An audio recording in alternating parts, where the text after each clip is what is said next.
Barcelona football ইতিহাসের অন্যতম সেরা দল, আর এই দলের দুই মহাতারকা ছিলেন লিওনেল মেসি এবং নেইমার জুনিয়র।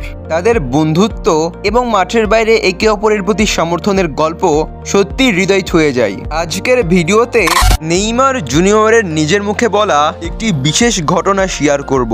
2017 সালে নেইমার যখন বার্সেলোনা ছাড়ার সিদ্ধান্ত নেন, তখন পুরো ফুটবল বিশ্বই অবাক হয়ে যায়। বার্সেলোনা থেকে পিএসজিতে যাওয়ার সেই সময়টা খুব সহজ ছিল না নেইমারের জন্য। সম্প্রতি এক সাক্ষাৎকারে নেইমার জানিয়েছেন, তার বার্সেলোনা ছাড়ার আগ মুহূর্তে লিওনেল মেসি তাকে এসে যা বলেছিলেন তা তিনি কখনোই ভুলবেন না। নেইমার জুনিয়র বলেন, লিও আমার কাছে এসে বলেছিল, তুমি কেন বার্সেলোনা ছাড়তে চাও? তুমি কি বিশ্বের সেরা খেলোয়াড় হতে চাও? এখানে থাকলে আমি তোমায় বিশ্বের সেরা খেলোয়াড় বানাবো। এরপরেও যদিও তিনি বার্সেলোনা ছাড়ার সিদ্ধান্ত নেন, কিন্তু মেসির প্রতি তার শ্রদ্ধা এবং ভালোবাসা কখনোই কমেনি। তাদের বন্ধুত্ব শুধুমাত্র মাঠে সীমাবদ্ধ ছিল না, পিএসজিতে আবারও একসঙ্গে খেলতে গিয়ে মেসি ও নেইমার সেই পুরনো জাদু ফিরে এনেছিলেন।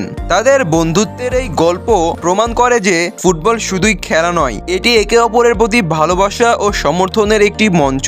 লিওনেল মেসি এবং নেইমার জুনিয়রের এই সম্পর্ক আমাদের শেখায়, একজন প্রকৃত বন্ধু সবসময় অন্য বন্ধুর ভালো চান। তো দর্শক, লিওনেল মেসি এবং নেইমার জুনিয়রকে আপনারা কারা কারা পছন্দ করেন অবশ্যই কমেন্ট বক্সে জানাবেন, এবং ফুটবলের সকল আপডেট পেতে আমাদের সাথেই থাকুন। ধন্যবাদ।